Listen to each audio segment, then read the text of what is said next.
Allah memberikan pemeliharaan terhadap keluarganya. Satu kali orang dipelihara Allah, tidak satu kekuatan pun yang bisa mencelakakan. Satu kali orang disengsarakan Allah, tidak satu tenaga pun yang mampu menyelamatkannya. Itulah sebabnya perlindungan Allah, pemeliharaan Allah terhadap diri dan keluarga sangat kita perlukan di dalam kehidupan ini. Dengan melaksanakan ibadah puasa, kita mendekatkan diri kepada Allah. Dengan dekat kepada Allah, maka Allah pun dekat kepada kita. Sehingga dalam hadis qudsi dikatakan, ta'arraf ilallahi firraha ya'rifka fi syiddah. Ingatlah kepada Allah di waktu kamu senang, agar Allah ingat kepada kamu di waktu kamu susah. Assalamualaikum warahmatullahi wabarakatuh. Alhamdulillahi rabbil alamin, wa bihi nasta'inu ala umuri dunya waddin.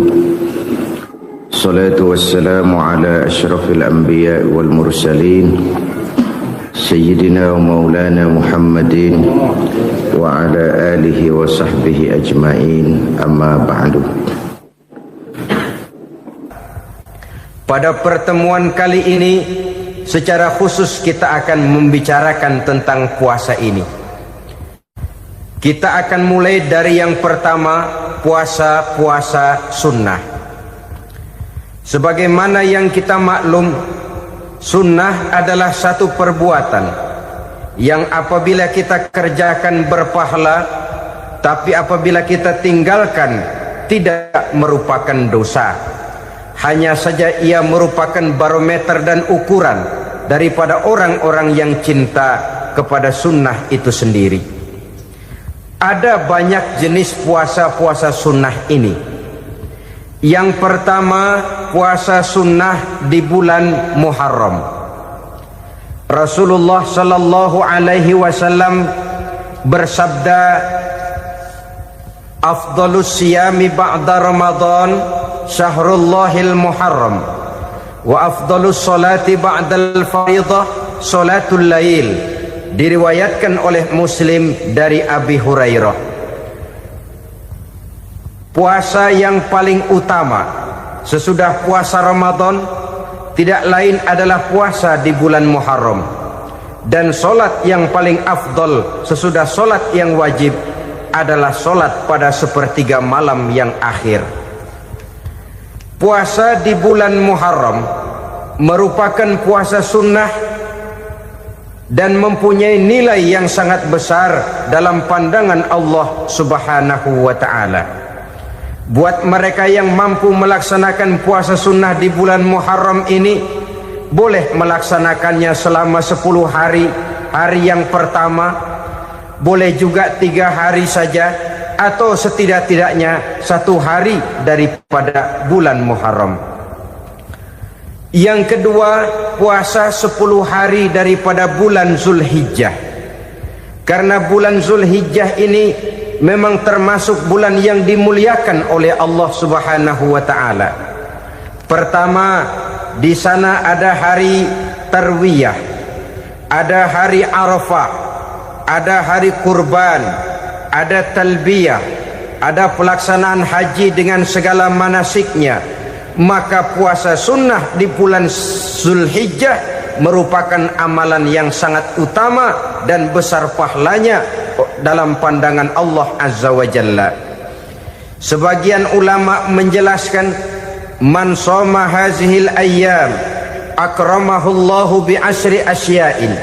Siapa orang yang melaksanakan ibadah puasa sunnah pada hari-hari 10 di bulan Zulhijjah ini, Allah Subhanahu wa ta'ala akan memuliakannya dengan 10 macam perkara.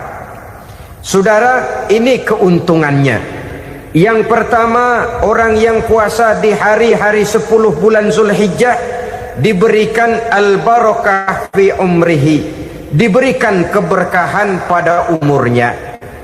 Setiap kita ingin memperoleh umur yang berkah. Umur yang berkah itu yang bagaimana? Apa yang jumlahnya panjang? Mungkin. Tetapi yang jelas umur yang berkah ini adalah umur yang bisa dipertanggungjawabkan di hadapan Allah Subhanahu wa taala. Artinya umur yang diisi penuh dengan kebajikan, umur yang diisi dengan segala macam kegiatan ibadah, dan umur yang dengan demikian sungguh pun kita sudah mati, jasad terkubur dalam tanah, nama kita akan tetap hidup, dikenal orang oleh karena kebajikan yang kita kerjakan. Saya kira akan lebih merupakan azab ketimbang nikmat kalau orang diberikan umur panjang tapi hanya untuk menumpuk-numpuk dosa saja. Kan lebih baik mana? Umur pendek banyak pahala, umur panjang banyak dosa. Lebih baik mana? Saya yakin yang paling baik tentu umur panjang banyak pahala. Paling sial umur pendek dosa melulu. Sudah diberikan umur pendek tidak seberapa, dosa berlipat ganda. Itu kalau orang kampung bilang tekor namanya. Rugi. Umur pendek hanya untuk menumpuk-numpuk dosa. Boleh jadi kalau umat-umat zaman dulu, saudara, mereka diberikan umur panjang. Nabi Adam, kita tahu Nabi Adam itu 2000 tahun umurnya. Nabi Nuh 950 tahun. Umatnya ya rata-rata segitu itu. Nah, kalau mereka misalnya punya umur 800 tahun, lalu 200 tahun mereka melakukan dosa, kan masih punya restan 600 tahun untuk taubat. Karena umurnya diberikan jatah panjang. Kita ini oleh Allah Subhanahu wa taala, umat Nabi Muhammad ini umurnya pendek-pendek. Kalau nyontoh Nabi 63 tahun saja. Kalau diberikan 70 tahun umur kita sekarang, itu sudah dapat jatah lebih 7 tahun. Alhamdulillah bahwa Allah memberikan saat-saat, waktu-waktu, tempat-tempat yang punya nilai istimewa, sehingga umur yang pendek ini bisa bernilai panjang, nilai ibadahnya bisa bernilai pahala seperti umat yang berumur panjang dahulu itu. Karena itu manfaatkan umur dengan baik, dan salah satu keberkahan daripada umur akan datang dengan melaksanakan ibadah puasa sunnah. Ini yang pertama. Yang kedua, az-ziyadatu fi malihi, berikan tambahan hartanya, menjadi orang kaya. Kaya apa? Kaya hati setidak-tidaknya. Karena dengan tekun dan rajin melaksanakan ibadah puasa, yang segera tertanam dalam jiwa seseorang merasakan cukup di dalam kehidupan. Itulah dia orang yang paling kaya, orang yang hidupnya paling cukup. Kalau orang sudah merasa cukup dalam hidupnya, maka itulah dia orang yang kaya. Saudara-saudara kaum muslimin rahimakumullah, puasa sunnah memberikan tambahan harta, usahanya berkembang, dengan demikian membawa keberkahan, hartanya makin bertambah, akan menunjang ibadahnya kepada Allah, lebih memantapkan dan membawa ketenangan dalam hidupnya. Itu termasuk berkahnya melaksanakan puasa sunnah itu. Yang ketiga, al-hifzu fi iyalihi, diberikan penjagaan, perlindungan terhadap keluarganya, anaknya sehat, sanak famili dan handai tolannya terjaga dan terpelihara dari segala malapetaka, dari segala mara bahaya, kesehatannya terjamin dan terpelihara. Itu sudah merupakan modal yang sangat besar di dalam kita mengarungi kehidupan. Sebab rasanya sulit untuk bahagia, duit kita banyak sekali, usaha kita selalu mendatangkan untung yang berlipat ganda. Tapi sebentar-sebentar anak kita sakit, yang ampek, yang korengan, yang kena musibah, ndak tak karu-karuan sakit, berobat sampai jutaan rupiah.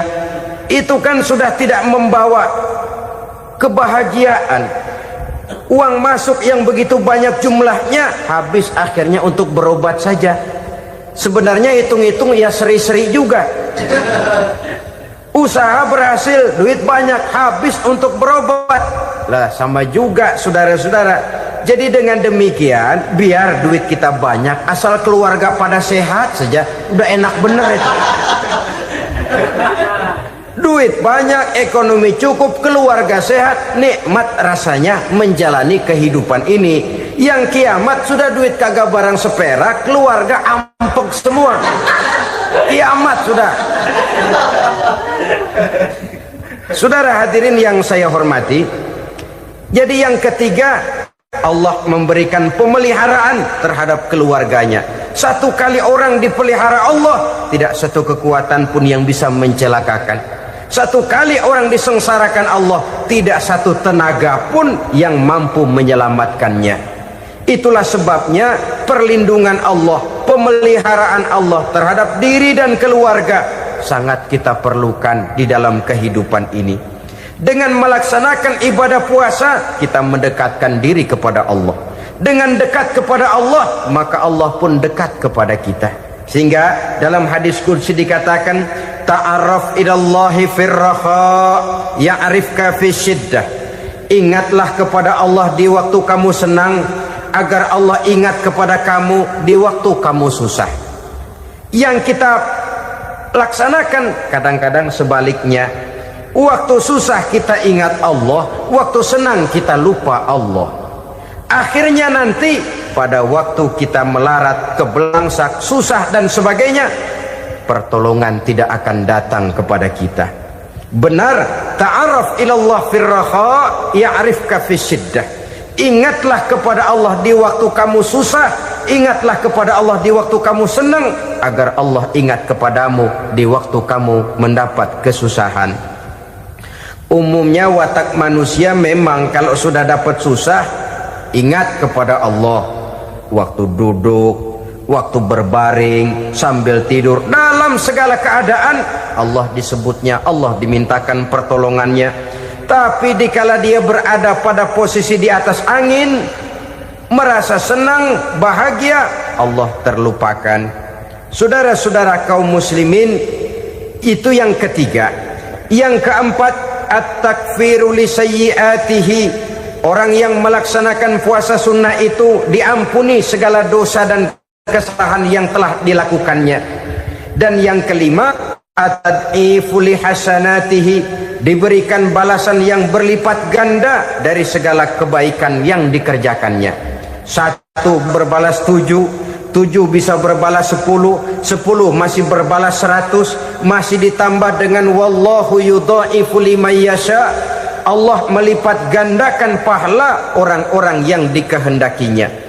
Maka carilah satu kebaikan yang apabila kita kerjakan, dosa akan dihapus dan nilai pahalanya menjadi berlipat ganda. 1 kali kita bekerja, 2-3 bisa kita raih dan kita jangkau. Yang keenam, orang yang melaksanakan puasa sunnah di bulan Zulhijjah, at-tashil li sakarati mautihi, diberikan kemudahan pada saat menghadapi sakaratul maut. Maut a mysterious problem. Dia adalah pintu yang setiap orang pasti akan memasukinya. Bahwa mati adalah mati, itu semua kita tahu. Tapi hakikat orang pada saat menghadapi mati itu kan berbeda-beda.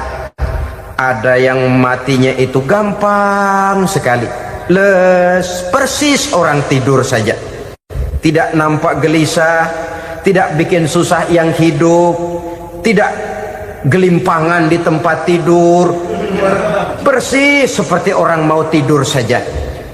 Ada yang sulit sekali menghadapi sakaratul maut, gelimpangan di tempat tidur, bikin bingung orang yang nunggu. Kadang-kadang seperti kerbau digorok lehernya. Saudara-saudara, sulit menghadapi sakaratul maut. Oleh karena itu Rasulullah sallallahu alaihi wasallam sering beliau itu kalau berdoa membaca Allahumma hawin alayya fi sakaratil maut. Ya Allah, mudahkan saya di dalam menghadapi sakaratul maut.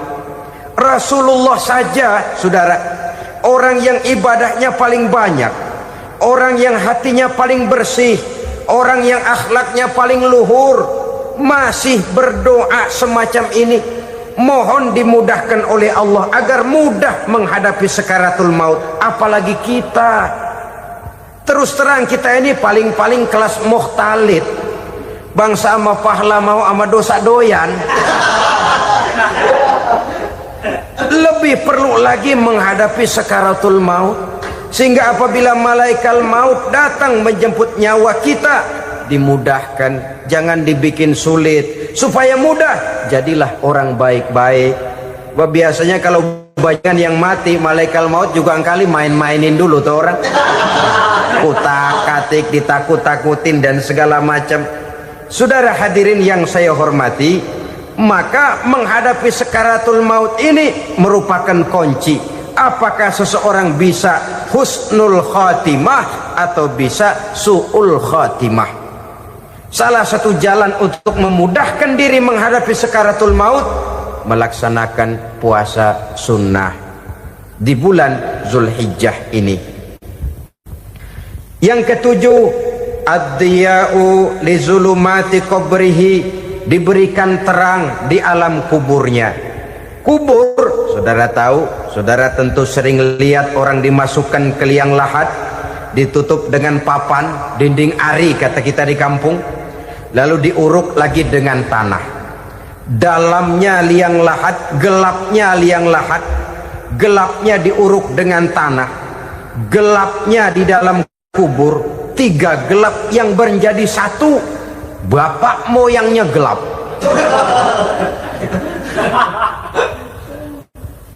Puasa sunnah ini merupakan terang di alam kubur kita nanti.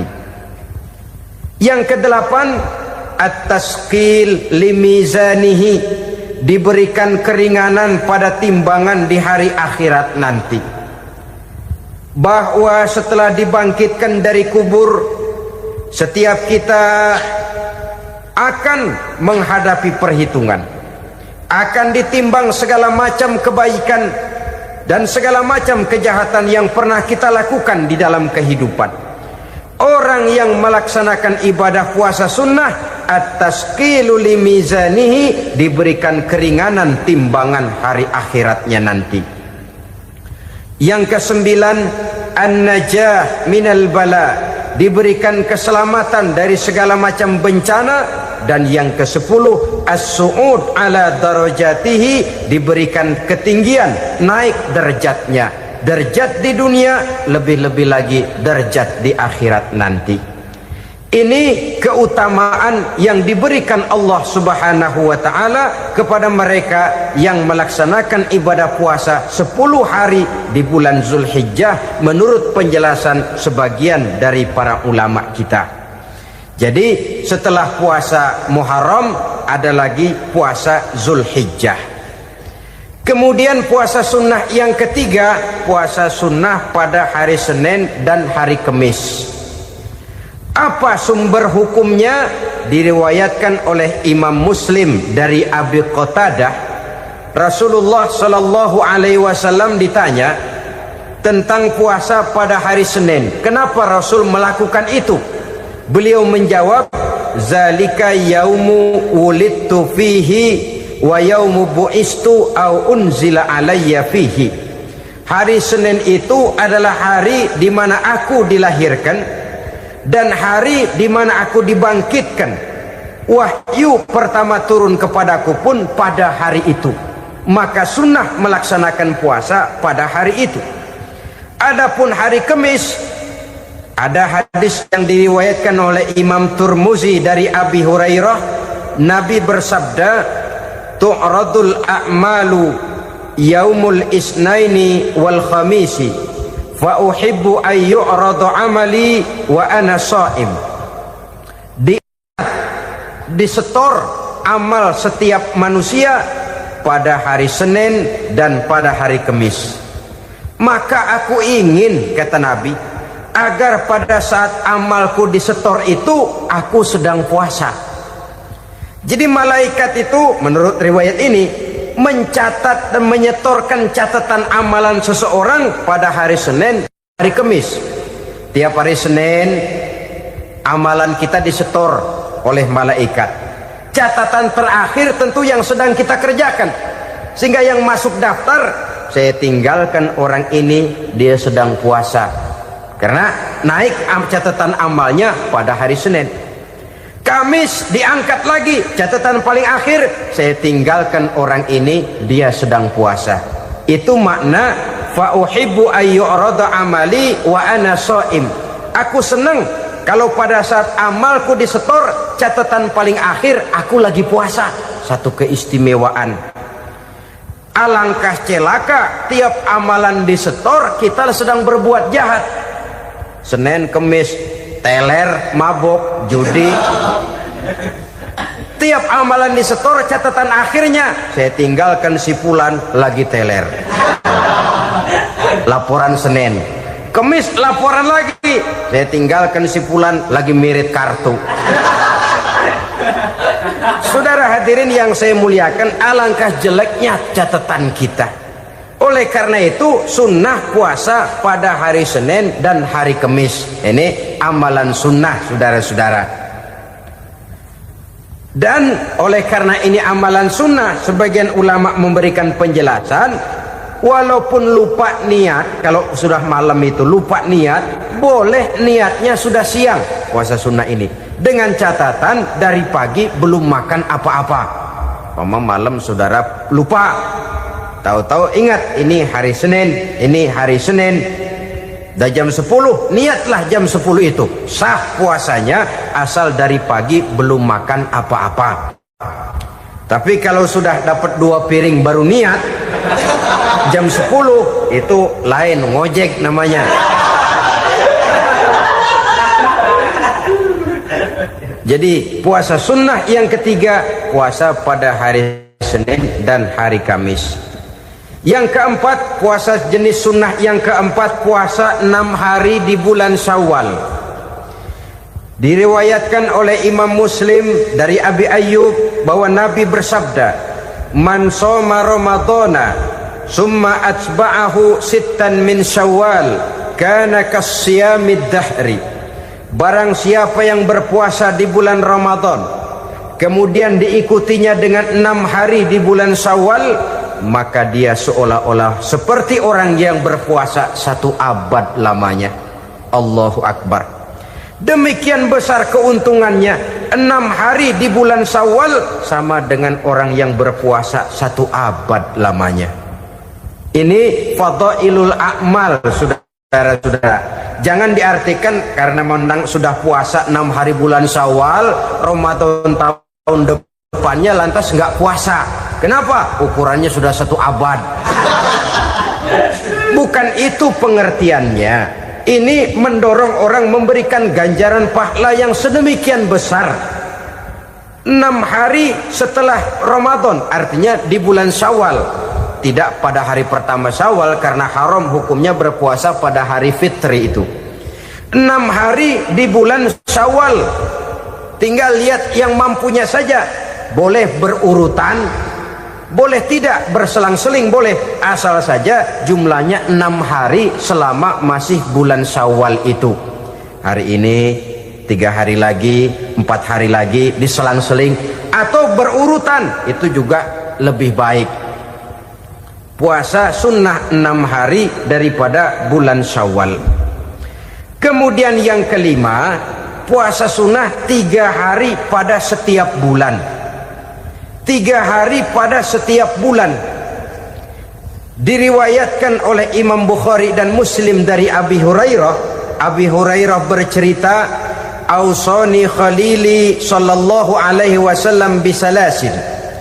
Kekasih saya Rasulullah berwasiat kepada saya, memesankan benar-benar kepada saya untuk melaksanakan 3 amalan yang terpuji. Pertama, siyamu salasati ayyamin min kulli syahrin. Puasa 3 hari dalam setiap bulan. Ini wasiat yang pertama. 3 hari pada setiap bulan. Tidak peduli bulan apa saja. Dalam artian ya bulan menurut perhitungan Islam ya. Muharram, Safar, Rabiul Awal, Rabiul Tsani, Jumadal Ula, Jumadil Akhir, Rajab, Sya'ban, Ramadan, Syawal, Zulqa'dah, Zulhijjah dan selanjutnya. 3 hari pada setiap bulan. Tanggalnya tanggal berapa saja, lebih utama pada yang disebut Yaumul Bid, yaitu hari-hari di mana bulan menunjukkan purnama. Tanggal 13, tanggal 14 dan tanggal 15 pada setiap bulannya itu disunahkan melaksanakan puasa. Itu wasiat pertama, puasa 3 hari pada setiap bulan. Wasiat yang kedua, waraqatai duha, melaksanakan sholat duha sekurang-kurangnya 2 rakaat. Itu wasiat yang dipesankan benar kepada saya, kata Abi Hurairah. Pertama, puasa 3 hari pada setiap bulan. Yang kedua, usahakan jangan meninggalkan 2 rakaat minimal daripada sembahyang duha. Kita tahu sembahyang duha itu sembahyang sunnah di waktu pagi seketika matahari naik sepenggalahan. Sekurang-kurangnya 2 rakaat, sebanyak-banyaknya 8 rakaat. Di antara fadilah atau keutamaan daripada sholat duha ini yaitu menyangkut masalah rezeki dan usaha. Kemudian wasiat yang ketiga, wa an utira qabla an anama. Beliau sangat berwasiat kepada saya untuk sholat witir sebelum tidur. Artinya sholat malam sebagai amalan sunnah di dalam kehidupan kita. Jadi saudara-saudara, dalam hidup ini kita akan selalu berbentur dengan keperluan. Kalau pada satu saat kita sudah sampai kepada tahap berpikir ini keperluan saya, tentu hal-hal semacam ini akan kita kerjakan.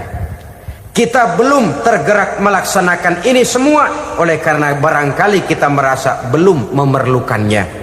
Karena itu, marilah kita berusaha di samping melaksanakan puasa yang wajib, juga melaksanakan puasa yang sunnah di dalam kehidupan kita. Ini jenis puasa-puasa yang sunnah. Kemudian yang kedua, ada macam puasa yang disebut puasa nazar. Hukum pelaksanaannya wajib apabila nazarnya sudah terwujud. Puasa nazar, puasa yang dikaitkan dengan suatu persoalan. Umpamanya, kalau saya lulus ujian, saya akan puasa 1 minggu lamanya. Begitu ujiannya ternyata lulus, dia wajib bayar nazarnya. Puasa 7 hari, tidak lagi sunnah tapi wajib karena dia nazarkan. Asal saja tidak sah nazar kepada yang makruh apalagi kepada yang haram.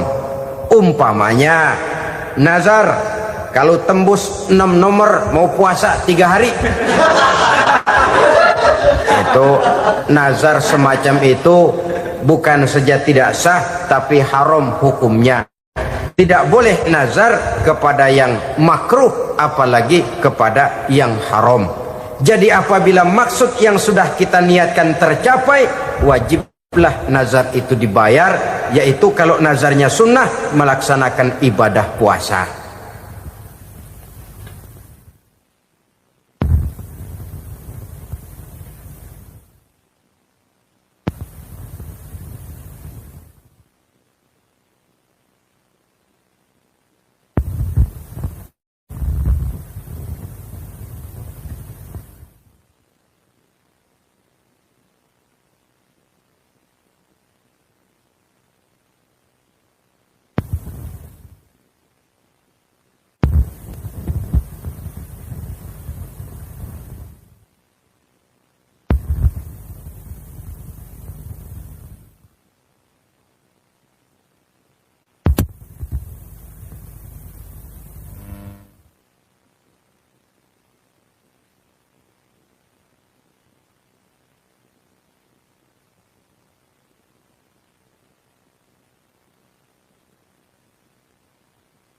Saudara-saudara kaum muslimin rahimakumullah.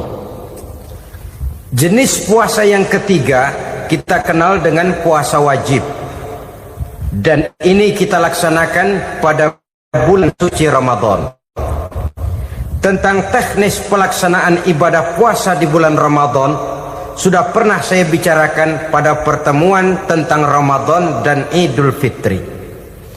Pada kesempatan ini saya hanya ingin mengajak bahwa di dalam melaksanakan ibadah puasa Ramadan ini, marilah kita mengadakan evaluasi. Kenapa demikian? Barangkali secara jujur, walaupun agak berat, saya masih harus berkata, masih banyak di antara kita umat Islam yang di dalam melaksanakan suatu ibadah terjebak dalam rutinitas ritual. Apa itu rutinitas ritual? Itu bahasa susah. Berhubung saya tidak ingin bicara yang susah-susah, kita bicara yang mudah-mudah saja. Maksud saya, banyak di antara kita umat Islam yang di dalam melaksanakan suatu ibadah itu hanya dengan prinsip asal sekadar gugur kewajiban saja. Akibatnya, sampai sejauh mana ibadah itu berhasil membentuk kepribadian diri kita, kita jarang mengadakan evaluasi dan penilaian. Solat yang penting gugur kewajiban. Puasa yang penting sudah gugur kewajiban. Haji yang penting sudah gugur kewajiban. Maka jangan heran kalau itu yang jadi prinsip, ibadah lantas tidak punya dampak dalam membentuk kepribadian diri. Banyak orang yang rajin sholat tapi munkarnya jalan terus. Sampai kadang-kadang kita bingung, yang sembahyang dia, yang nyolong dia. Puasanya kelihatannya tekun tapi tidak punya kepekaan sosial. Sama yatim piatu bersifat masa bodoh, sama fakir miskin malah gemes. Tidak lantas tumbuh kepekaan sosial walaupun dia sudah ikut merasakan tidak enaknya lapar dan haus. Ada juga yang sudah haji 4-5 kali mondar-mandir Jakarta Mekah, tapi gaya hidupnya tetap seperti katak di kolong tempurung, picik, sempit pandangan, dangkal hati, tidak terbuka walaupun sudah melihat Islam dalam skala internasional. Yang dia lihat, yang dia saksikan, yang dia pandang tidak sanggup menggugah dan menggubah jiwanya, tidak bisa mewarnai pandangan hidupnya. Inilah akibatnya kalau ibadah hanya dikerjakan dengan prinsip asal sekadar gugur kewajiban. Hasilnya yaitu tadi, hajinya cuma menang topi putih sama serban. Sholatnya cuma prinsip asal gugur kewajiban. Begitu juga puasanya, begitu juga zakatnya dan ibadah-ibadah lainnya.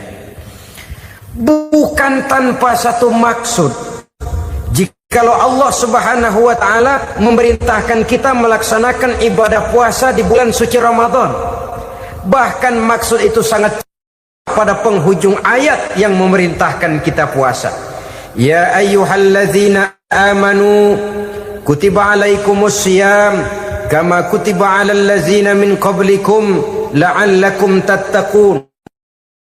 Orang yang beriman diwajibkan atas kamu berpuasa, telah diwajibkan juga kepada orang-orang yang sebelum kamu, la'allakum tattaqun, agar kamu dengan puasa itu menjadi manusia yang bertakwa kepada Allah Subhanahu wa ta'ala. Dengan kata lain, berhasil atau tidak puasa Ramadan kita ini akan nampak takwa kita meningkat atau tidak setelah kita melaksanakan ibadah puasa. Sehingga kalau orang mengatakan Ramadan itu merupakan month of training, bulan latihan, keluar latihan tentu harus semakin naik dan baik gaya kehidupan kita. Jadi tujuan utama daripada pelaksanaan ibadah puasa adalah untuk membentuk manusia yang bertakwa. Nah, takwa itu kata Imam Qushairi hurufnya ada 4. Ta, qaf, wawu, ya. Masing-masing huruf ini simbol dari pribadi orang yang bertakwa, bina dan dibentuk oleh pelaksanaan puasanya. Mari kita lihat. Huruf ta adalah lambang dari sifat tawadhu, rendah hati. Orang yang bertakwa, orang yang tidak mempunyai sifat sombong. Puasa menanamkan kita kesadaran terhadap kelemahan, terhadap keterbatasan, terhadap segala ketidakmampuan yang kita miliki. Ya Allah, baru sehari nggak kena makan, nggak kena minum, sudah begini lemesnya. Puasa memang, kalau pagi orang masih sehat, masih terdorong oleh sahur, siang masih lumayan, tapi zuhur ke atas biasanya mulai sikap lemah manusiawi, keterbatasan kekuatan biologis itu mulai nampak. Dari sini tanam satu kesadaran. Kalau begitu apa yang mau disembuhkan di hadapan Allah? Kaya, siapa sih orang paling kaya? Ilmu, siapa sih orang paling pintar? Pangkat, siapa sih orang paling tinggi jabatannya? Dari sifat semacam ini lahir introspeksi, rasa mawas diri, timbul sifat tawaduknya, rendah hatinya, tidak melonjak menjadi angkuh dan sombong lantaran sedikit kemampuan dan kekuatan yang dimilikinya. Lalu untuk sikap yang lebih jauh, terwujudlah, terbentuklah apa yang dinamakan stabilitas temperatur batin. Orang tetap konstan menjaga nilai-nilai idealisme yang pernah dimilikinya. Dia mulai dengan adil, dia berjalan tetap dengan keadilan, dan dia berakhir juga tetap dalam keadilan. Jangan mulainya adil, tengahnya setengah adil, di akhirnya malah zolim sama sekali. Ini tidak punya stabilitas temperatur batin. Kan banyak orang begitu toh. Mulanya benar, belakangan mau benar sendiri.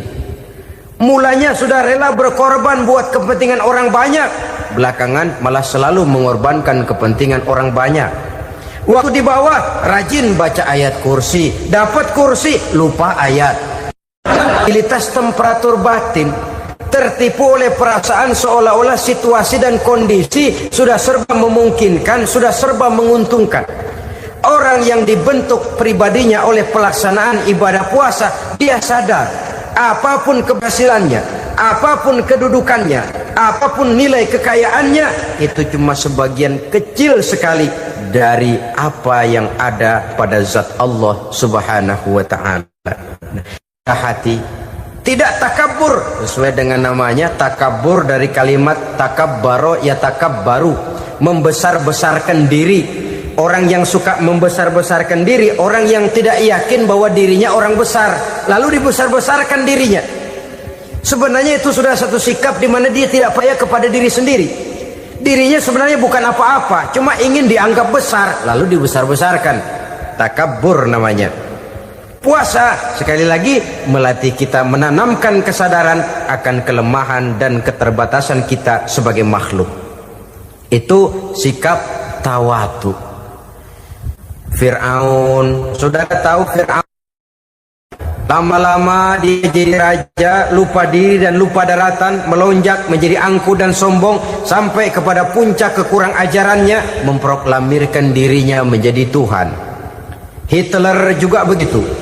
Pendeknya orang manakala tidak ada kesadaran tentang dari mana segalanya berasal dan kemana segalanya akan kembali, dia mudah out of control.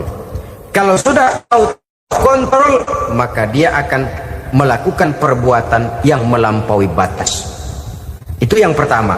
Jadi orang takwa, orang yang rendah hati, salah satu tujuan daripada pelaksanaan ibadah puasa menanamkan sikap rendah hati. Dari sikap rendah hati ini yang timbul lalu apa? Kepekaan sosial.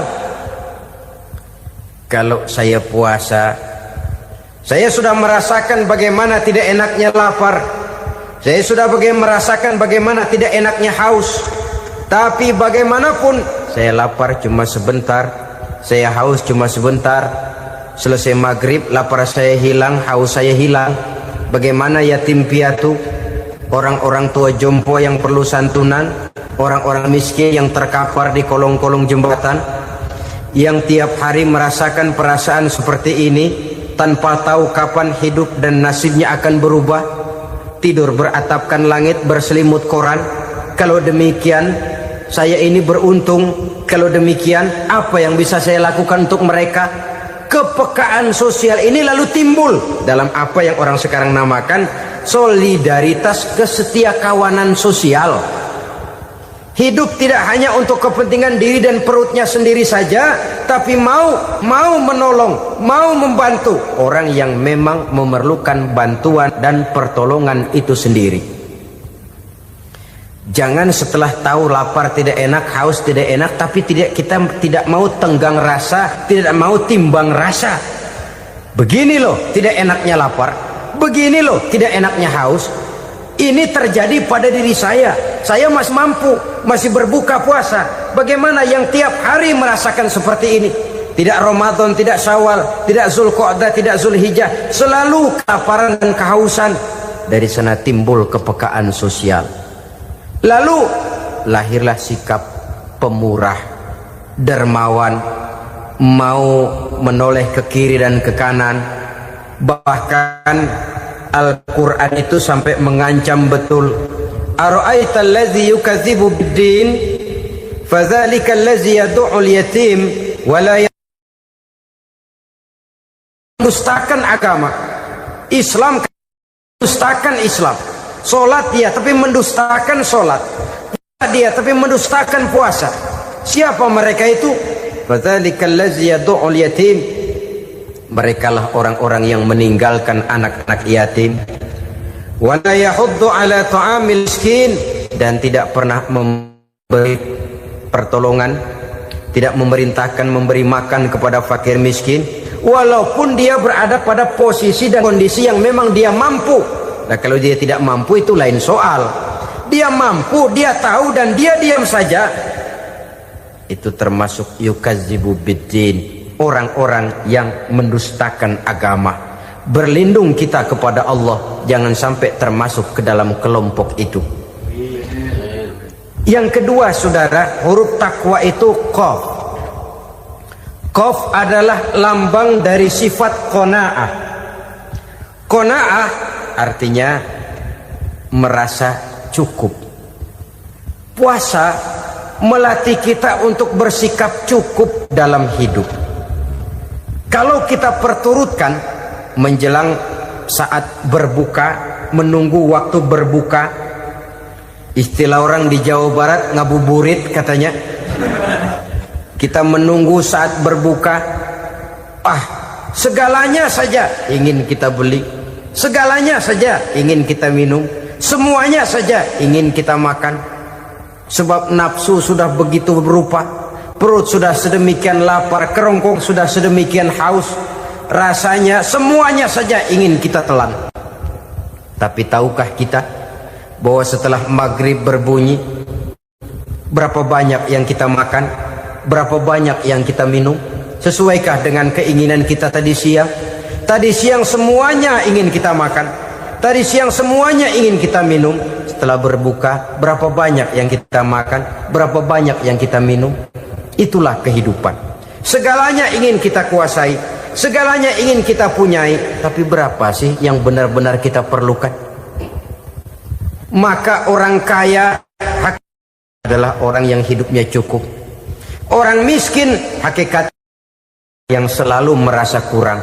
Bagaimanapun besar rumah, banyak uang kita, berpuluh kendaraan kita, kalau hidup selalu merasa kurang, itu artinya kita masih miskin.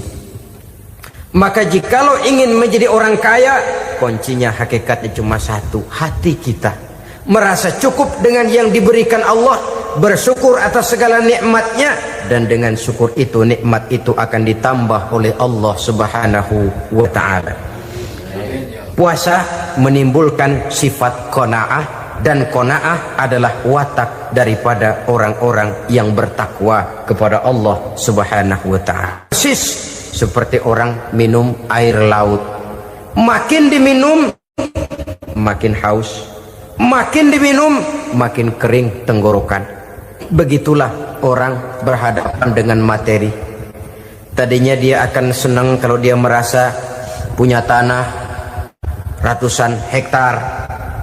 Sudah ratusan hektar tidak cukup, ngelamun lagi, alangkah nikmatnya kalau bisa beli gunung. Gunung dibeli. Sudah punya gunung, lihat laut. Aduh, kalau laut juga bisa dibeli, beli lagi laut. Sudah punya laut, lihat ke atas langit, ada yang jual apa enggak ya?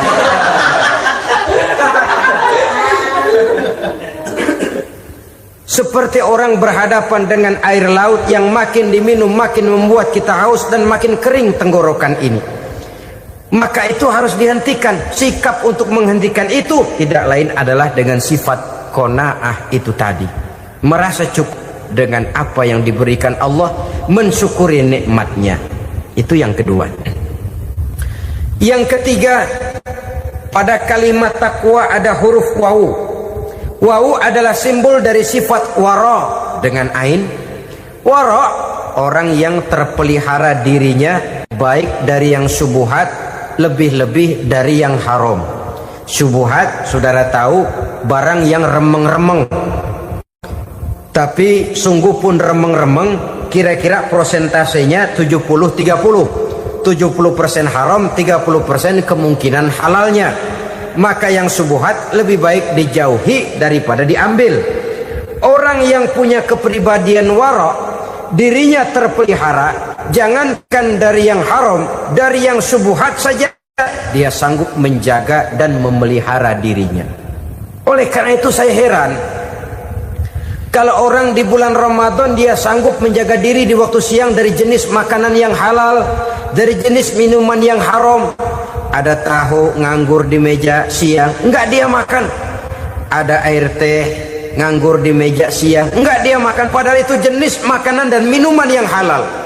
Tapi ketika datang maghrib, dia berbuka dengan makanan-makanan yang dibeli dari uang yang dihasilkan dengan cara yang haram.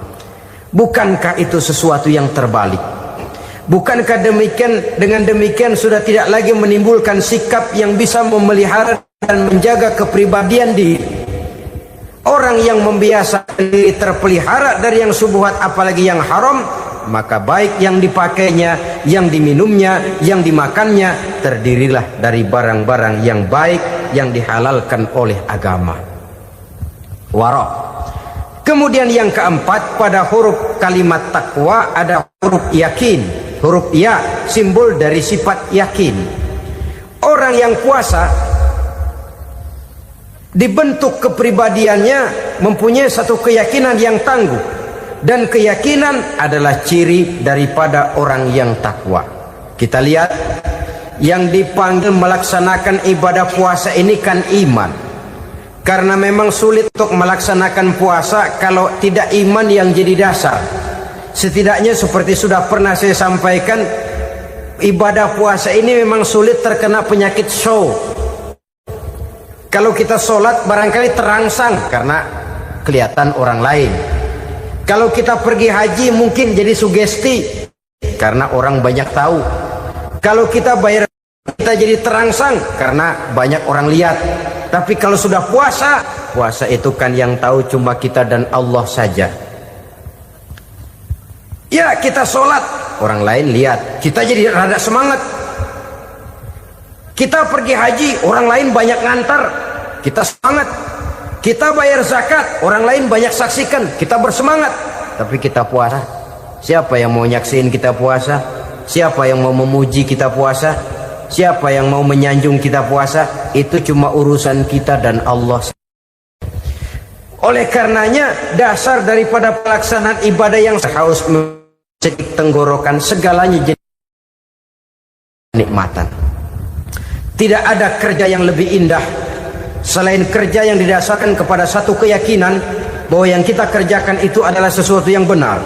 Dalam hal ini sesuatu yang diperintahkan oleh Allah Subhanahu wa taala kepada kita.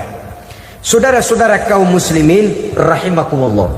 Demikianlah titik evaluasi kita Jangan berpuasa hanya dengan prinsip asal sekadar menggugurkan kewajiban saja, yang akan berakibat Ramadan tahun ini berakhir begitu, Ramadan terjebak menjalani rutinitas ritualnya saja. Bahkan kadang-kadang yang nyata betul, Nabi menganjurkan tingkatkan ibadah pada 10 hari yang akhir di bulan Ramadan, tanggal 20 sampai akhir Ramadan. Yang kita praktekkan malah kegiatan ibadah kita justru menurun pada 20 Ramadan yang akhir. Coba lihat 20 Ramadan ke atas, itu pasukan tarawih paling kelas 60-70 tahun ke atas. Kemana yang lain sudah berpikir menghadapi lebaran, berpikir pulang mudik, berpikir macam-macam. Akibatnya konsentrasi ibadah lalu buyar. Dianjurkan Rasul tingkatkan ibadah pada 10 hari yang terakhir. Kita malah makin ke akhir makin lancip.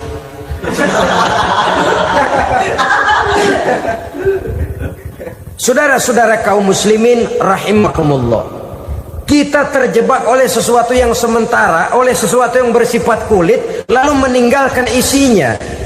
Padahal jikalau kita tidak mengisi Ramadan dengan kegiatan ibadah, berarti kita tidak keluar dari Ramadan dengan jiwa yang baru, yang sudah ditempa oleh pengalaman ibadah di bulan Ramadan.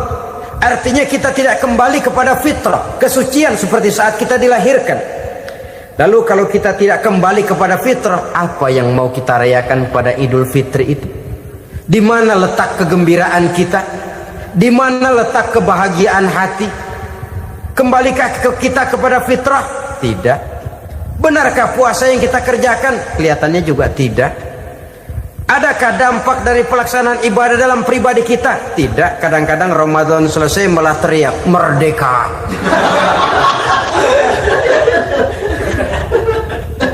Kalau tadinya Ramadan dia merasa terhalang, mau keluar siang, mau makan siang, bulan puasa, mau minum siang, bulan puasa, mau gandengan, bulan puasa. Ramadan selesai, kibarin bendera, teriak merdeka, lalu kembali merajalela. Saudara-saudara, dampaknya tidak akan kelihatan. Padahal puasa yang baik, la'allakum tattaqun, membentuk manusia yang bertakwa kepada Allah Azza wa Jalla. Nah, sekarang apa kemudahan dan keistimewaan yang akan diberikan Allah kepada mereka yang sampai kepada tingkat takwa ini? Al-Quran menjelaskan, pertama, may yattaqillaha yaj'al lahu makhraja. Barang siapa yang bertakwa kepada Allah Subhanahu wa taala, maka dia akan diberikan makhraja. Makhraja itu jalan keluar dari segala macam kesulitan. Jalan keluarnya ada saja. Menurut ukuran kemampuan dia tidak mungkin, mustahil, tidak bisa, mana mungkin. Tapi pada waktunya ada saja jalan keluarnya. Termasuk jenis yang yaj'al lahu makhraja. Orang yang bertakwa kepada Allah selalu diberikan jalan keluar dari segala kesulitan yang dihadapinya. Siapa sih orangnya yang tidak pernah sulit dalam hidup ini? Siapa orang yang tidak pernah mengalami kesulitan? Tapi kadang orang menilai, itu kelihatannya hidupnya enak aja ya, kayaknya gak pernah mengalami kesulitan. Sebenarnya bukan tidak pernah mengalami kesulitan, Allah selalu memberikan jalan keluar dari segala kesulitan yang dihadapinya. Lah kalau Allah yang memberikan jalan keluar, tentu sangat mudah sekali. Orang yang bertakwa diberikan jalan keluar dari segala macam kesulitan. Satu. Yang kedua, wa yarzuqhu min haitsu la yahtasib. Dia akan diberikan rezeki oleh Allah dengan jalan yang tidak disangka-sangka. Rezekinya datang dengan cara yang tidak disangka-sangka. Gajinya mungkin kecil, tapi penghasilannya gede. Kan itu yang penting.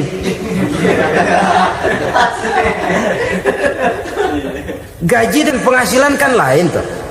Boleh jadi gaji kecil, asal penghasilan gede, kan nikmat hidup itu. Nah, penghasilan ini ada yang bisa kita perkirakan, Bisa kita perkirakan. Misalnya gaji itu tadi. Kalau saya kerja, gaji saya begini. Ada rezeki yang masuk min haitsu la yahtasib. Tidak kita sangka-sangka, tidak kita duga-duga, tahu-tahu ada saja rezeki. Datang orang bawa persoalan yang mendatangkan hasil. Sebab rezeki, jodoh, maut memang seperti bayangan. Kita uber-uber dia lari, kita diem dia diem. Kan gemesin itu. Bayang-bayang itu begitu. Kita kejar, dia lari. Rezeki juga begitu. Kita diam, dia diam. Setengah mati yang namanya rezeki kita cari, kita uber, ngobek sampai ratusan bohong kita kerjain. Tapi memang belum waktunya, ya sulit untuk tembus. Tapi kadang-kadang giliran kita nongkrong di rumah, datang orang bawain rezeki. Itulah yang namanya rezeki. Tapi ini untuk orang yang bertakwa. Kalau tidak punya kredibilitas takwa, jangan lalu pakai ayat ini. Diberikan Allah dengan rezeki dengan jalan yang tidak disangka. Kan ada ayatnya dah. Kita mah mantang aja di rumah dah. Ntar juga tuh rezeki datang. Ini fasilitas yang diberikan kepada orang yang wa may yattaqillah, bertakwa kepada Allah, yarzuqhu min haitsu la yahtasib, diberikan rezeki dengan cara yang tidak disangka-sangkanya.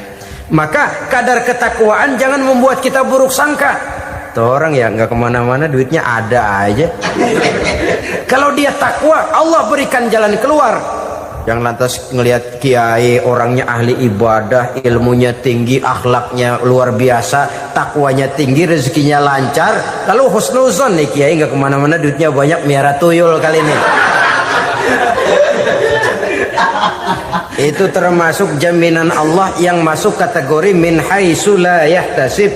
Yang ketiga, yaj'al lahu min amrihi yusra, dimudahkan segala urusannya. Dimudahkan segala urusannya. Kemudian yang keempat, yukaffir anhu sayyiatihi wa yu'azzim lahu ajra, diampuni segala kesalahannya dan dibesarkan pahala kebaikan yang dikerjakannya. Maka mudah-mudahan puasa yang kita kerjakan mengantarkan kita kepada ketakwaan kepada Allah, dan takwa membuka janji Allah kepada kita di dalam kehidupan ini. Al-Quran menjelaskan, pertama, may yattaqillaha yaj'al lahu makhraja, barang siapa yang bertakwa kepada Allah Subhanahu wa taala, maka dia akan diberikan makhraja. Makhraja itu jalan keluar dari segala macam kesulitan. Jalan keluarnya ada saja. Menurut ukuran kemampuan dia tidak mungkin, mustahil, tidak bisa, mana mungkin. Tapi pada waktunya ada saja jalan keluarnya. Termasuk jenis yang yaj'al lahu makhraja. Orang yang bertakwa kepada Allah selalu diberikan jalan keluar dari segala kesulitan yang dihadapinya. Siapa sih orangnya yang tidak pernah sulit dalam hidup ini? Siapa orang yang tidak pernah mengalami kesulitan? Tapi kadang orang menilai, itu kelihatannya hidupnya enak aja ya, kayaknya nggak pernah mengalami kesulitan.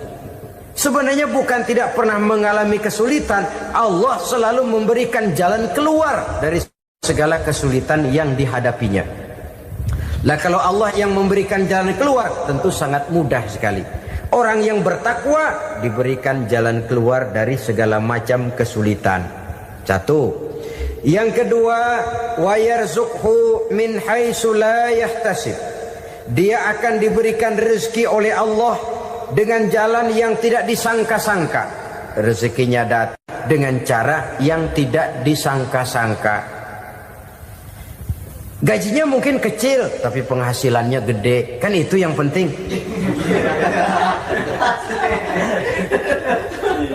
Gaji dan penghasilan kan lain tuh. Boleh jadi gaji kecil, asal penghasilan gede, kan nikmat hidup itu. Nah, penghasilan ini ada yang bisa kita perkirakan. Bisa kita perkirakan. Misalnya gaji itu tadi. Kalau saya kerja, gaji saya begini. Ada rezeki yang masuk min haitsu la yahtasib. tidak kita sangka-sangka, tidak kita duga-duga, tahu-tahu ada saja rezeki. Datang orang bawa persoalan yang mendatangkan hasil. Sebab rezeki, jodoh, maut memang seperti bayangan.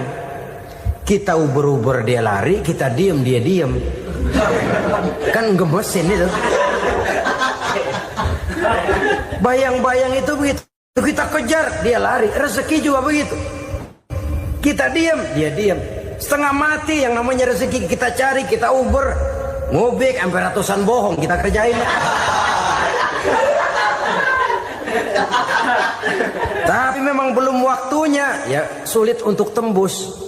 Tapi kadang-kadang giliran kita nongkrong di rumah, datang orang bawain rezeki. Itulah yang namanya rezeki. Tapi ini untuk orang yang bertakwa. Kalau tidak punya kredibilitas takwa, jangan lalu pakai ayat ini. Diberikan Allah dengan rezeki dengan jalan yang tidak disangka. Kan ada ayatnya dah, kita mah manteng aja di rumah dah. Ntar juga tuh rezeki datang. Ini fasilitas yang diberikan kepada orang yang wa may yattaqillah, bertakwa kepada Allah, yarzuqhu min haitsu la yahtasib, diberikan rezeki dengan cara yang tidak disangka-sangkanya. Maka kadar ketakwaan jangan membuat kita buruk sangka. Tuh orang ya nggak kemana-mana, duitnya ada aja.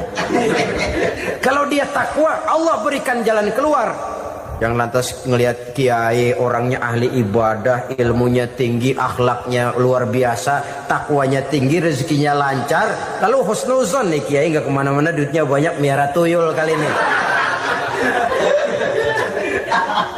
Itu termasuk jaminan Allah yang masuk kategori min haitsu la yahtasib.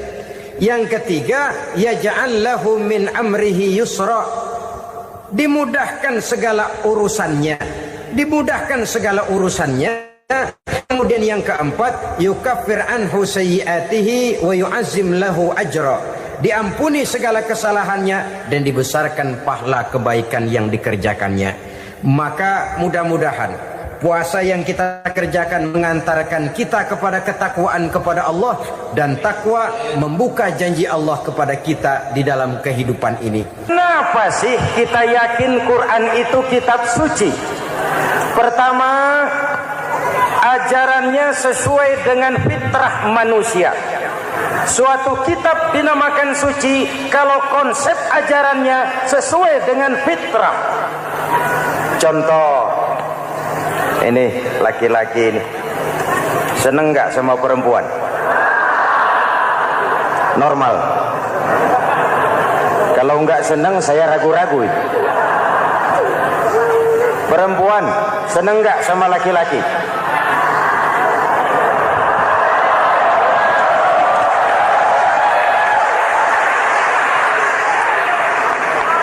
Ini fitrah. Laki-laki suka perempuan, perempuan suka laki-laki. Quran memahami itu. Hai laki-laki, kau senang dengan perempuan. Hai perempuan, kau suka dengan laki-laki. Oke, lewat sini, lewat pintu yang disebut nikah. Kalau kitab suci melarang nikah, itu bertentangan dengan fitrah manusia. Maka dalam Quran, mulai dari umat sampai ulama dan segala profesi dianjurkan nikah. Kalau kiai tidak boleh nikah, saya pilih mengundurkan diri, Pak.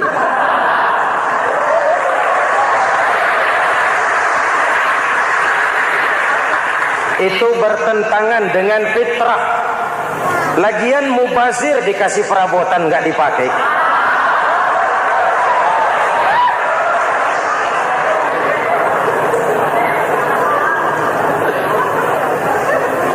Fitrah. Contoh lagi, manusia perlu makan. Kalau ada kitab suci menyuruh puasa terus dari pagi sampai sore sampai malam sampai pagi lagi, eta teh kitab gelo.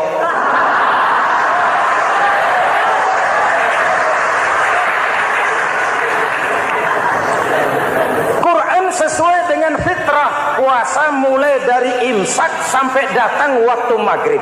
Puasa ngebleng dari pagi sampai sore sampai malam merusak kesehatan. Malam berpuasa boleh bergaul dengan istri. Kenapa? Fitrah. Kalau siang tidak boleh, malam tidak boleh, sebulan penuh panas kepala.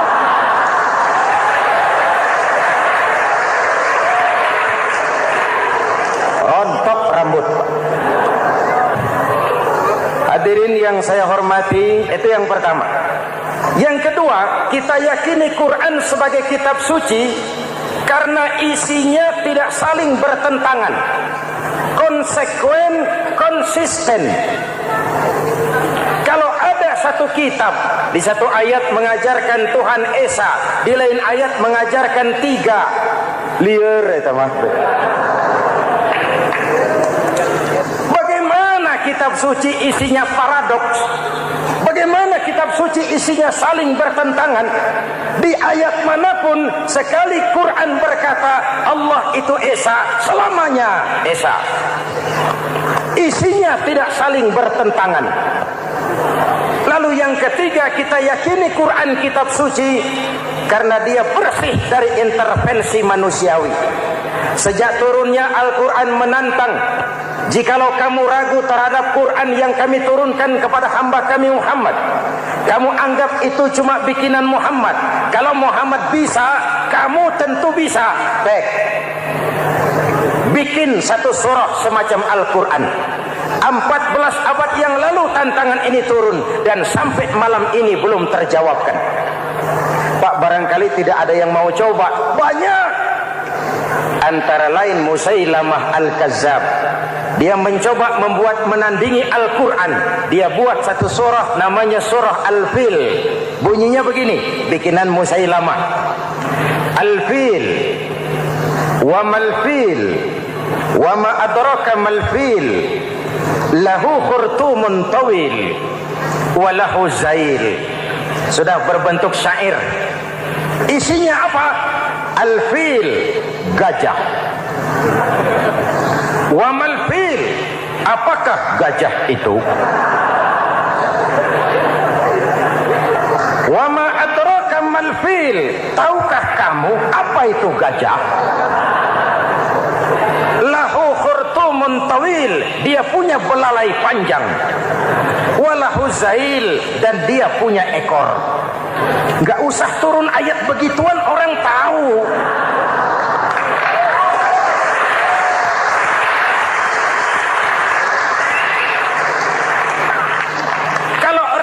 Mendekati, maka isi jauh panggang dari api. Kitab suci bersih dari campur tangan manusiawi. Maka Al-Quran, ke bahasa apapun dia diterjemahkan, naskah aslinya tetap ikut. Dia boleh diterjemahkan ke bahasa Sunda, bahasa Jawa, bahasa Padang, bahasa Inggris, bahasa Jerman, bahasa Belanda, naskah aslinya tetap ada. Kenapa? Bahasa ke bahasa perbedaannya sering frontal. Kalau dari gelas menjadi gelas, eta mah caket. Dari lamp menjadi lampu, itu masih serumpun. Tapi cokot Sunda dengan cokot Jawa, itu jauh bedanya. Atos Sunda dengan atos Jawa, itu jauh. Ulama Sunda sama ulama Jawa nggak pernah akur kalimat atos ini.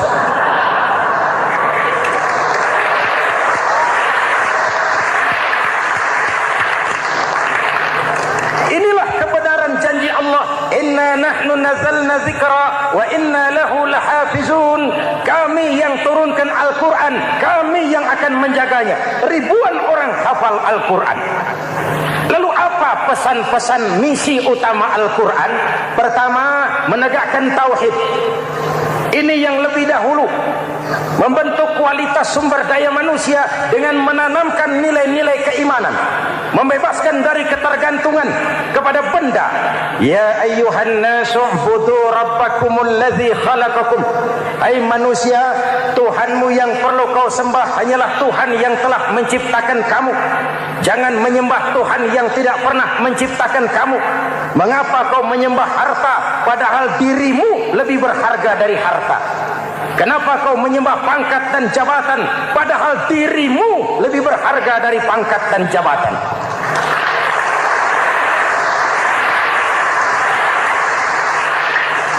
Diajak rasio berpikir, Tuhanmu yang perlu kau sembah hanyalah Tuhan yang menciptakan kamu. Dan Tuhan yang menciptakan kamu itu Tuhan yang lam yalid wa lam yulad, yang laisa kamislihi syai'un, dan itulah Allah Subhanahu wa taala. Ayo orang teh, ayeuna teh. Boleh pakai teh? Ayeuna teh, kita teh.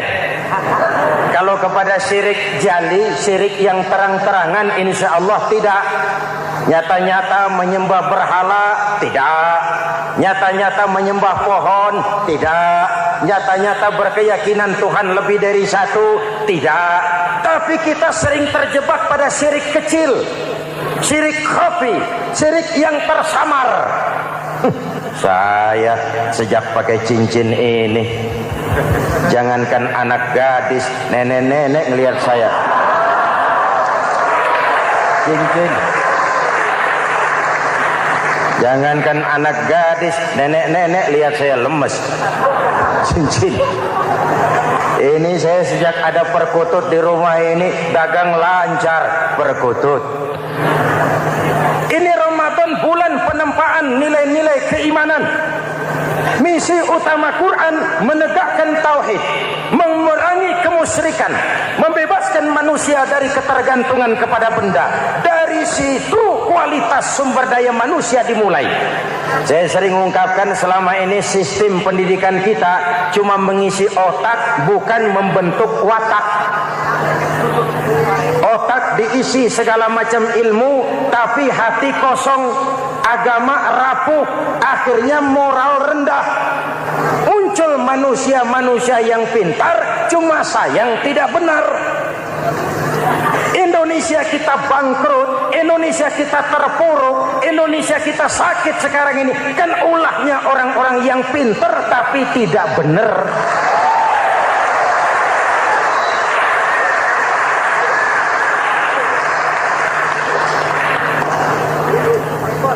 Saya bicara kayak begini, ini bukan pidato politik, ini nurani politik naon kadut.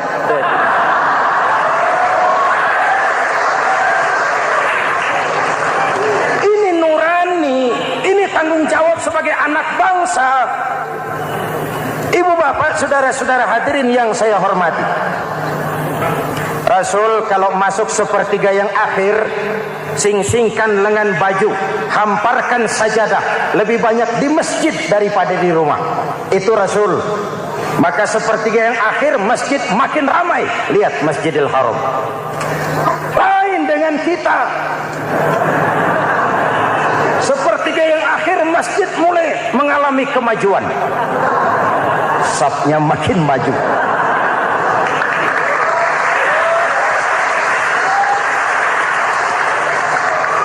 Pasar ramai, terminal beludak. Padahal sepertiga yang akhir itu puncak. Padahal di situ nilai tambah. Dan anggap ini Ramadan terakhir yang diberikan Allah kepada kita. Kenapa? Memang tidak ada jaminan tahun depan ketemu Ramadan lagi.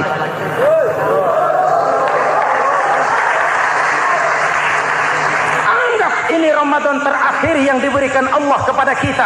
Tidak ada jaminan tahun depan Ramadan akan ketemu lagi. Tidak ada jaminan. Manfaatkan peluang ini untuk melakukan pemutihan. Semua kita melakukan introspeksi. Tidak tahu kita Ramadan tahun depan nanti masih ketemu apa tidak. Sebagaimana kita tidak tahu kita masih hidup atau tidak. Hadirin yang saya hormati, misi kedua Al-Quran, persaudaraan, kebersamaan atas dasar keadilan dan kebenaran. Manusia bersuku-suku, ya. Manusia berbangsa-bangsa, memang itu diakui oleh Al-Quran. Inna khalaqnakum min dzakari wa untha wa ja'alnakum syu'uban wa qabaila. Kami ciptakan kamu dari laki-laki dan perempuan. Kami jadikan kamu bersuku-suku dan berbangsa-bangsa. Apa tujuannya? Agar kamu saling mengenal satu dengan yang lain. Persaudaraan, kebersamaan atas dasar keadilan dan kebenaran. Yang terlepas dari ras. Dari manapun orang datang, apapun warna kulitnya, dari suku apapun ia dilahirkan, kalau akidahnya sama, itu kan saudara kita.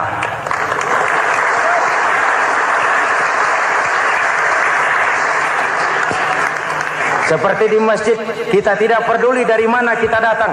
Yang datang dari kidul, madhab ngulon mang. Yang datang dari sebelah lor, madhab ngulon mang. Yang datang dari sebelah wetan, madhab kulon mang. Yang datang dari kulon, madhab ngulon. Bukan soal dari mana kau datang, tapi satu arah menghadapmu. Kau mau Betawi, mau Sunda, mau Jawa, mau Padang, mau Aceh, mau Batak, mau Ambon, kita satu nusa, satu bangsa, satu bahasa. Marilah kita jadi lem perekat buat lingkungan kita di saat keutuhan kita sebagai bangsa sedang dalam ujian berat. Semangat kebersamaan atas dasar keadilan. Tidak ada mayoritas menekan minoritas. Umat Islam itu kalau besar, dia mampu melindungi yang kecil. Kalau kecil, dia bisa menjaga diri. Tiap solat Jumat khatib berpesan pada akhir khutbah kedua, Innallaha ya'muru bil adli wal ihsan. Innallaha ya'muru bil adli wal ihsan. Allah memerintahkan kamu menegakkan keadilan dengan argumen, bukan dengan sentimen. Mengajak, bukan mengejek. Merangkul, tidak untuk tujuan memukul. Kalau sebagai bangsa kita utuh, kompak dan bersatu, saya yakin kita akan bisa mengatasi kesulitan-kesulitan sekarang ini.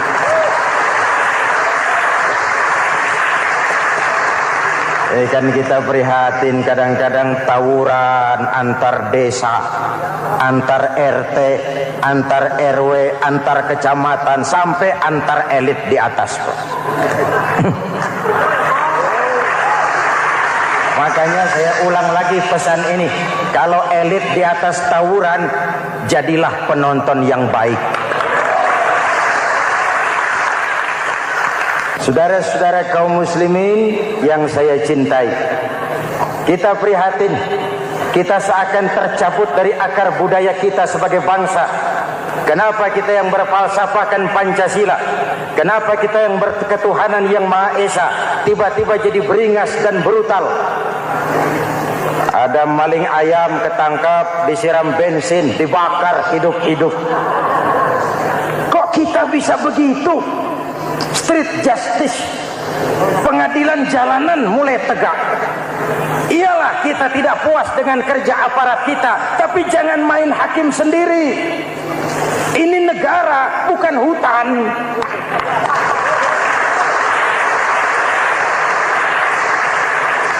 Jangan mencegah kemunkaran dengan menegakkan kemunkaran baru.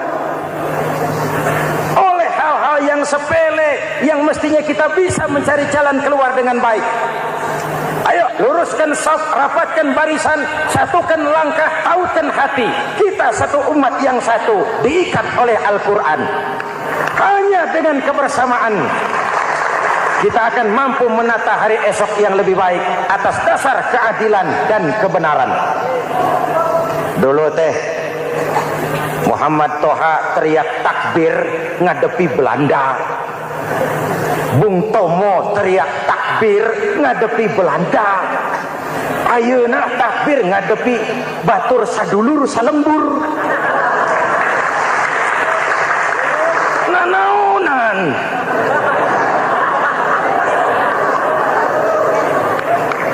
Bung Tomo teriak takbir, Muhammad Toha teriak takbir. Yang dihadapi jelas penjajah Belanda.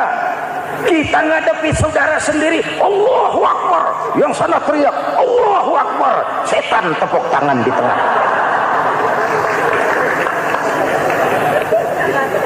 Yuk kita rukun yuk.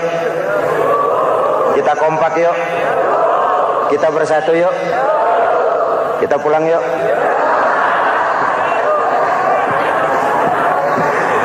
Ini misi kedua. Misi yang ketiga, Al-Quran membebaskan manusia dari gaya hidup sekuler. Quran mengingatkan, awas bung, ada hidup sesudah mati, ada akhirat sesudah dunia. Lebih untung orang yang percaya akhirat daripada yang tidak. Paling tidak hidupnya normatif. Contoh, saudara yakin akhirat ada, lalu saudara hidup baik-baik, menjauhi yang munkar, meninggalkan yang haram, saudara sujud, puasa, jihad, lalu saudara mati. Setelah mati ternyata akhirat tidak ada. Tidak ada ruginya. Paling kurang kita sudah dicatat sebagai orang baik. Sebaliknya, saudara tidak percaya sama akhirat, lalu hidup seenaknya, judi, mabuk, zina, nipu orang, korupsi, tenggelam dalam kemunkaran, lalu mati. Setelah mati ternyata akhirat ada. Baik, kemana anjen? Lebih untung orang yang percaya akhirat ketimbang yang tidak. Hidupnya ada rem. Iya pak, saya kepengen banyak uang, tapi kalau main judi nanti di akhirat bagaimana? Iya, saya kepengen jadi orang kaya, tapi kalau korupsi, nipu orang, buka peternakan tuyul, nanti di akhirat bagaimana? Gaya hidup yang berkeseimbangan. Ada hidup sesudah mati dan ada akhirat sesudah dunia. Yang keempat, Quran membebaskan manusia dari belenggu kebodohan. Quran ayat yang pertama turun sudah berkata, Iqra, baca, kamu jangan jadi bodoh. Kebodohan menimbulkan kemiskinan, kemiskinan mendekatkan kepada kekufuran. Yang kelima, ini kado buat ibu-ibu, Quran mengangkat harkat, derajat dan martabat kaum wanita. Sebelum Quran turun, sebelum Islam datang, nasib wanita sangat menyedihkan. Dilahirkan hanya untuk melahirkan. Kalaupun berperan, peranannya tidak lebih segitiga. Dapur, sumur, kasur. Kasur, sumur, dapur. Dapur, sumur, kasur. Wanita dilecehkan, sekadar alat pemuas nafsu. Datang Islam, Rasul terenyuh, An-nisa imadul bilad. Wanita adalah tiangnya negara. Jikalau baik wanita, baik negara. Jikalau rusak wanita, hancur negara. Karena wanita, negara jaya. Betul? Karena wanita, negara hancur. Betul? Maka wanita adalah bidadari yang kadang-kadang setan. Kadang-kadang.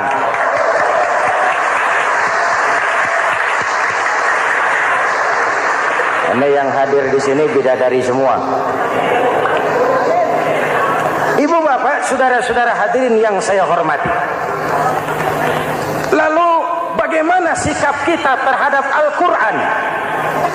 Quran sendiri menjelaskan, "Tsumma awrasnal kitaba allazina istafaina min ibadina." Kemudian kami wariskan kitab Al-Quran yang kami pilih buat hamba-hamba kami yang terpilih. Luar biasa. Umatnya umat pilihan, Rasulnya Rasul pilihan, kitabnya pun kitab pilihan. Kami wariskan Al-Quran kepada hamba-hamba kami yang kami pilih. Bagaimana sikap mereka setelah menerima Al-Quran? Terbagi tiga. Pertama, faminhum zalimun linafsihi. Di antara mereka ada yang setelah menerima Al-Quran lalu zalim kepada dirinya sendiri. Diterimanya Al-Quran dengan lidahnya, tapi ditolak dengan perbuatannya. Mulutnya menjunjung Al-Quran, perbuatannya menginjak Al-Quran. Quran bilang ke barat, dia pergi ke timur. Quran bilang ke selatan, dia berangkat ke utara. Quran bilang haram, dia terjang. Quran bilang halal, dia tidak mau. Orang seperti itu tidak zalim kepada Allah, tapi zalim kepada dirinya sendiri. Mudah-mudahan kita yang termasuk golongan ini. Amin. Yang kedua, wa minhum muqtasid. Di antara mereka ada yang menerima Quran 50-50. Separuh-separuh. Yang enak dilaksanakan, yang berat ditinggal.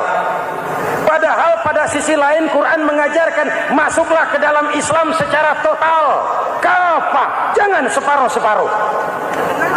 Ini watak munafik. Kalau dilihat Islam menguntungkan, rame-rame teriak Islam. Ketika diminta berjihad, diminta berkorban, diminta zakat, rame-rame mengundurkan diri. Saya bangkrut pak, saya miskin pak, saya pailit pak. Mental itu dalam awal-awal Baqarah dijelaskan. Kullama adha'a lahum masyaw fih wa idza adlama alaihim qamu. Kalau terang mereka berangkat, kalau gelap mereka mandek. Itu ciri orang munafik beragama. Kalau Islam menguntungkan, rame-rame teriak Islam. Ketika diminta berjihad, berkorban, berjuang, rame-rame mengundurkan diri. Muqtasid. Golongan yang ketiga, ini yang ideal. Wa minhum sabiqum bil khairati biiznillah. Di antara mereka ada yang setelah menerima Al-Quran lalu berlomba-lomba mengamalkannya, berlomba-lomba melaksanakannya. Jangan sampai yang baca Quran dengan suara merdu dapat piala, yang mengamalkan Quran dengan konsekuen dapat penjara.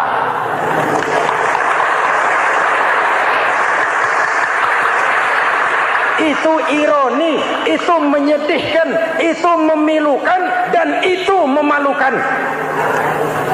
Pilihan terserah kita.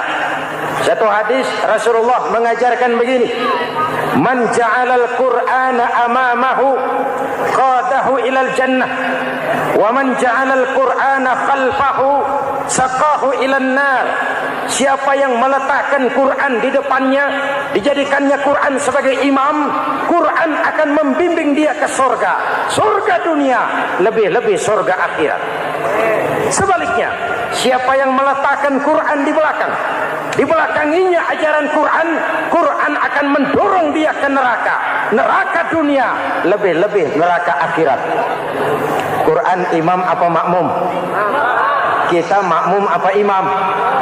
Makmum ikut imam apa imam ikut makmum? Makmum ikut imam. Jikalau Quran adalah imam, jikalau kita adalah makmum. Ke barat kata Quran, ke barat kita berangkat. Ke timur kata Quran, ke timur kita menuju. Halal kata Quran, itu yang kita ambil.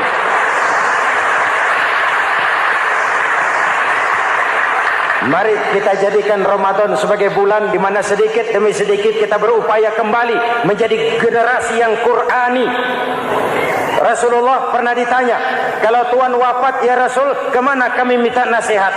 Aku tinggalkan kamu dua nasihat. Satu yang diam saja, satu yang bisa bicara. Yang bisa bicara apa ya Rasul? Al-Quran. Minta nasihat Quran. Yang diam saja apa ya Rasul? Maut. Dalam hidup ada dua nasihat. Nasihat yang bisa bicara, Al-Quran. Nasihat yang diam saja, maut. Mau dagang, minta nasihat Quran. Mau bertetangga, minta nasihat Quran. Itu nasihat. Nasihat yang kedua, diam saja, tahu-tahu datang maut. Makanya anggap ini Ramadan terakhir yang diberikan Allah kepada kita. Karena tahun depan tidak ada jaminan kita bertemu Ramadan. Manfaatkan 10 yang akhir untuk meningkatkan nilai ibadah kita kepada Allah Subhanahu wa ta'ala. Pada pertemuan kali ini, secara khusus kita akan membicarakan tentang puasa ini. Kita akan mulai dari yang pertama, puasa sunnah. Sebagaimana yang kita maklum, sunnah adalah satu perbuatan yang apabila kita kerjakan berpahala, tapi apabila kita tinggalkan tidak merupakan dosa. Hanya saja ia merupakan barometer dan ukuran daripada orang-orang yang cinta kepada sunnah itu sendiri. Ada banyak jenis puasa-puasa sunnah ini. Yang pertama, puasa sunnah di bulan Muharram. Rasulullah sallallahu alaihi wasallam bersabda,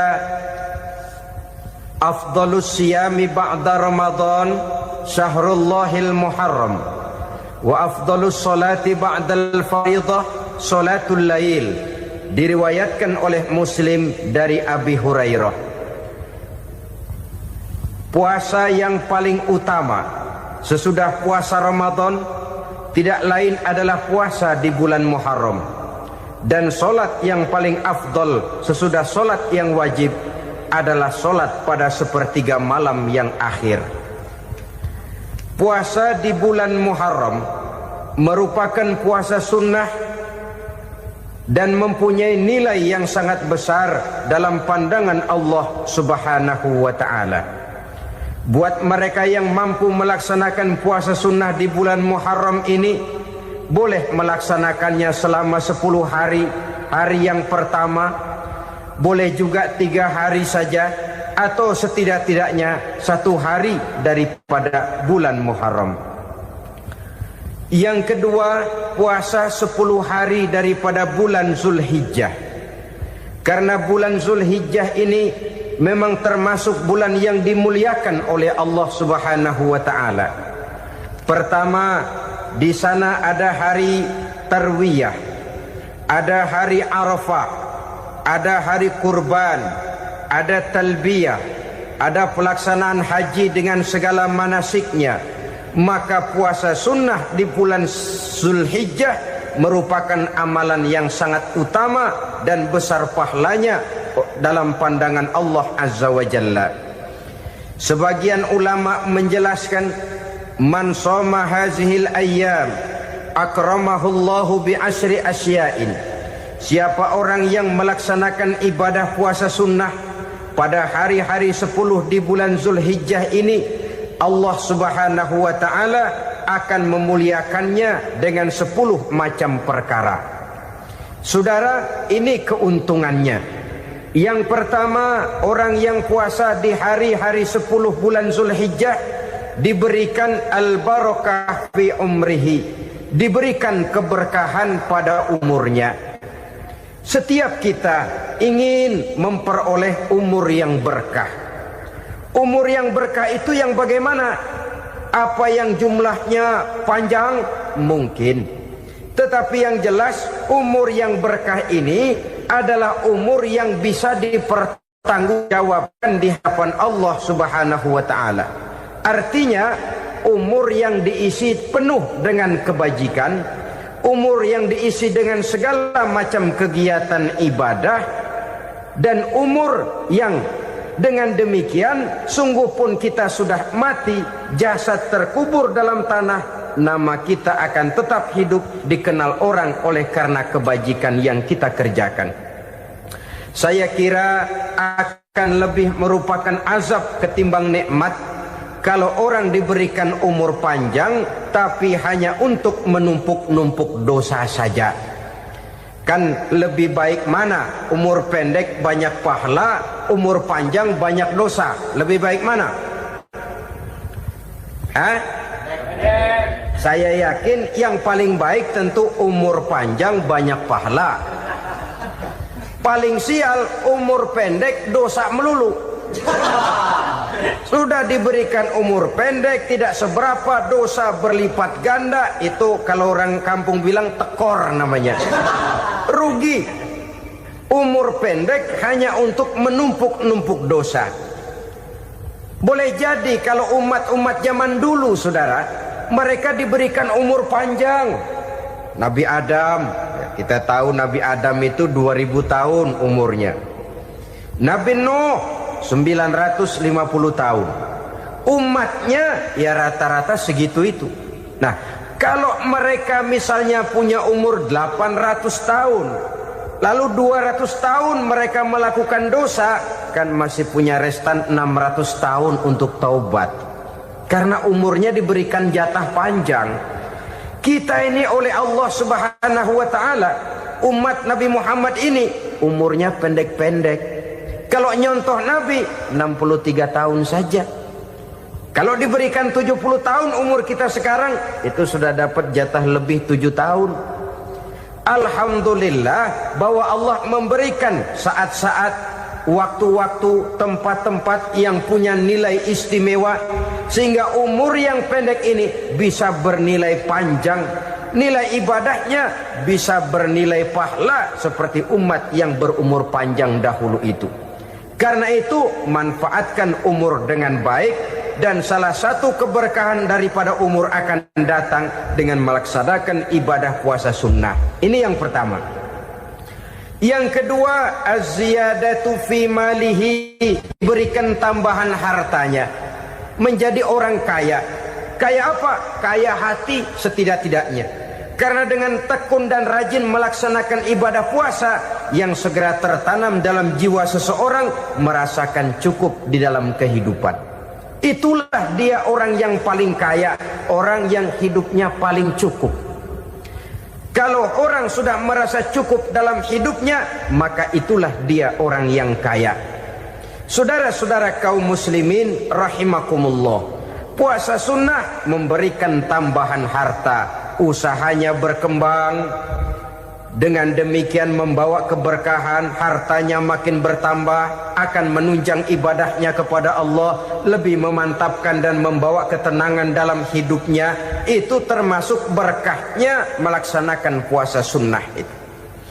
Yang ketiga, al-hifzu fi iyalihi, diberikan penjagaan, perlindungan terhadap keluarganya, anaknya sehat, sanak famili dan handai tolannya terjaga dan terpelihara dari segala malapetaka, dari segala mara bahaya, kesehatannya terjamin dan terpelihara. Itu sudah merupakan modal yang sangat besar di dalam kita mengarungi kehidupan. Sebab rasanya sulit untuk bahagia, duit kita banyak sekali, usaha kita selalu mendatangkan untung yang berlipat ganda. Tapi sebentar-sebentar anak kita sakit, yang ampek, yang korengan,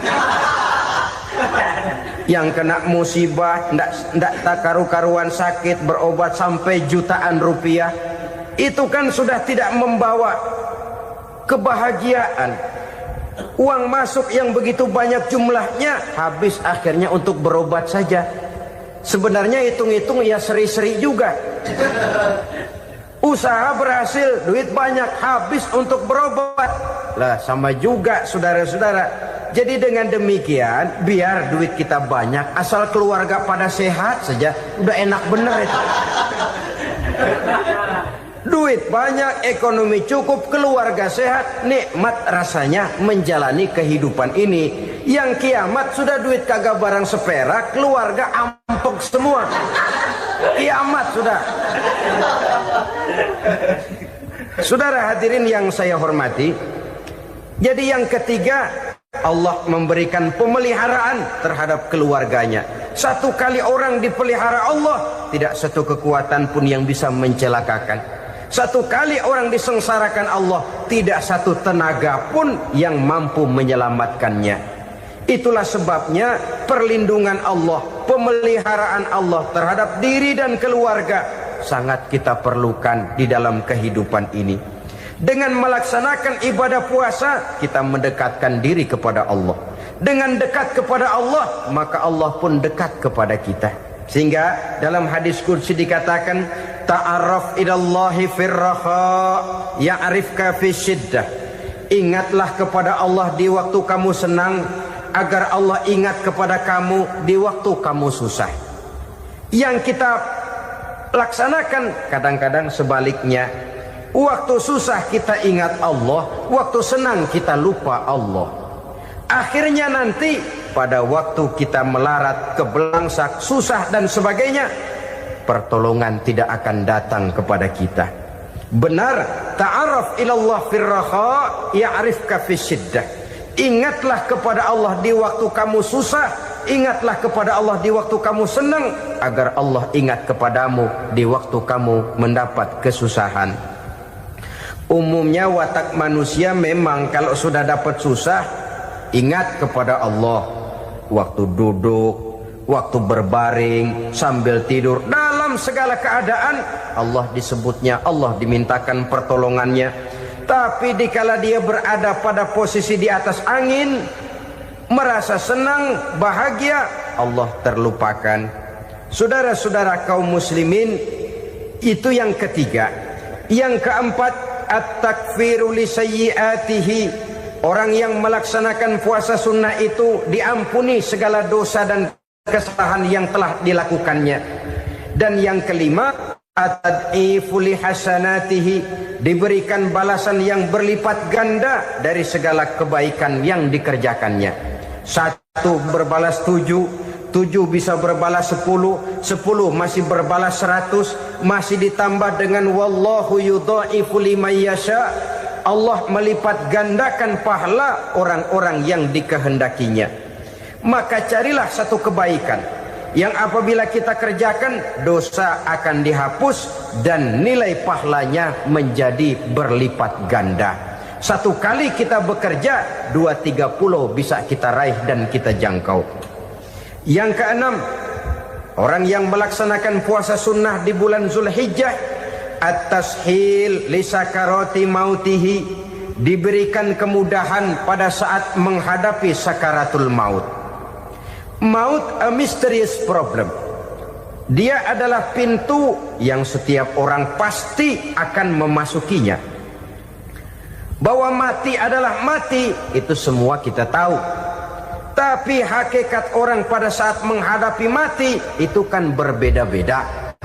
Ada yang matinya itu gampang sekali, persis orang tidur saja, tidak nampak gelisah, tidak bikin susah yang hidup, tidak gelimpangan di tempat tidur, persis seperti orang mau tidur saja. Ada yang sulit sekali menghadapi sakaratul maut, gelimpangan di tempat tidur, bikin bingung orang yang nunggu. Kadang-kadang seperti kerbau digorok lehernya. Saudara-saudara, sulit menghadapi sakaratul maut. Oleh karena itu Rasulullah sallallahu alaihi wasallam sering beliau itu kalau berdoa membaca Allahumma hawin alayya fi sakaratil maut. Ya Allah, mudahkan saya di dalam menghadapi sakaratul maut. Rasulullah saja, saudara, orang yang ibadahnya paling banyak, orang yang hatinya paling bersih, orang yang akhlaknya paling luhur, masih berdoa semacam ini. Mohon dimudahkan oleh Allah agar mudah menghadapi sakaratul maut. Apalagi kita, terus terang kita ini paling-paling kelas muhtalid, bangsa sama pahala mau sama dosa doyan. Lebih perlu lagi menghadapi sakaratul maut, sehingga apabila malaikat maut datang menjemput nyawa kita, dimudahkan, jangan dibikin sulit, supaya mudah. Jadilah orang baik-baik. Biasanya kalau banyak yang mati, malaikat maut juga kali main-mainin dulu tuh orang, kutak-katik, ditakut-takutin dan segala macam. Saudara hadirin yang saya hormati, maka menghadapi sakaratul maut ini merupakan kunci. Apakah seseorang bisa husnul khatimah atau bisa su'ul khatimah? Salah satu jalan untuk memudahkan diri menghadapi sakaratul maut, melaksanakan puasa sunnah di bulan Zulhijjah ini. Yang ketujuh, ad-diya'u li zulumati qabrihi, diberikan terang di alam kuburnya. Kubur, saudara tahu, saudara tentu sering lihat orang dimasukkan ke liang lahat, ditutup dengan papan, dinding ari kata kita di kampung, lalu diuruk lagi dengan tanah. Dalamnya liang lahat, gelapnya liang lahat, gelapnya diuruk dengan tanah, gelapnya di dalam kubur, 3 gelap yang menjadi satu. Bapak moyangnya gelap.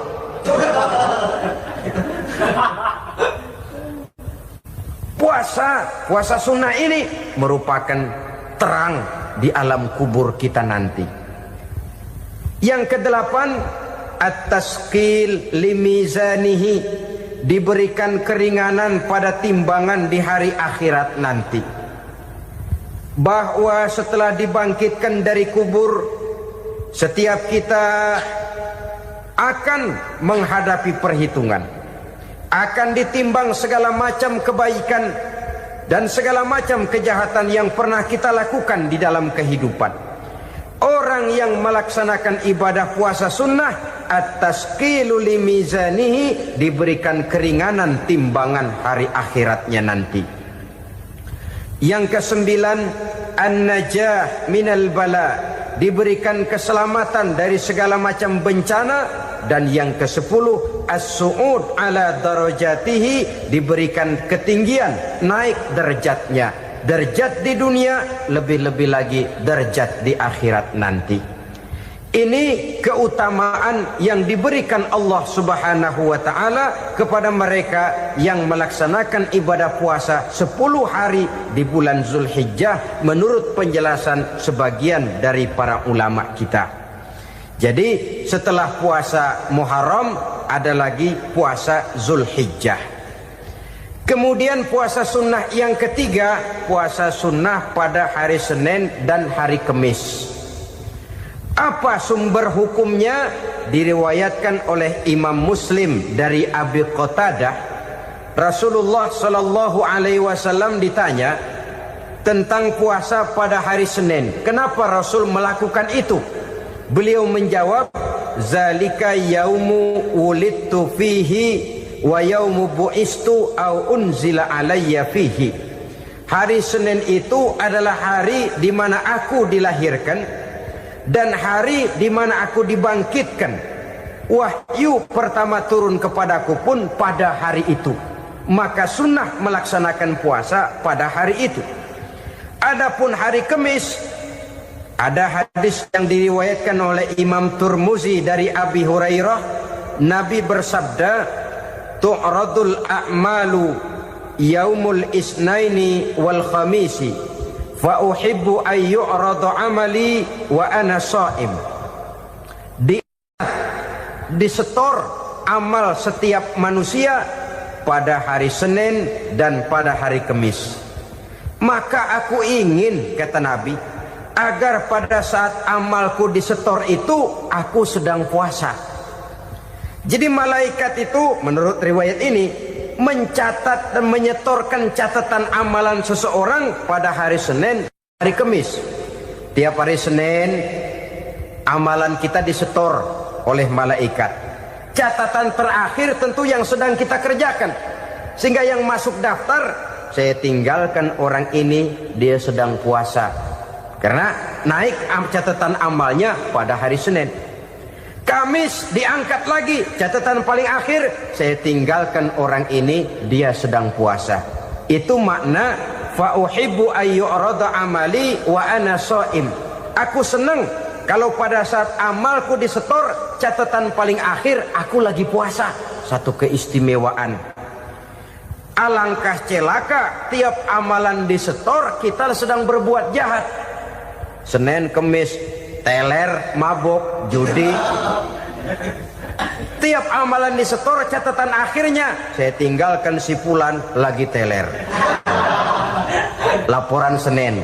Kamis laporan lagi, saya tinggalkan si fulan lagi mirit kartu. Saudara hadirin yang saya muliakan, alangkah jeleknya catatan kita. Oleh karena itu sunnah puasa pada hari Senin dan hari Kamis. Ini amalan sunnah, saudara-saudara. Dan oleh karena ini amalan sunnah, sebagian ulama memberikan penjelasan, walaupun lupa niat,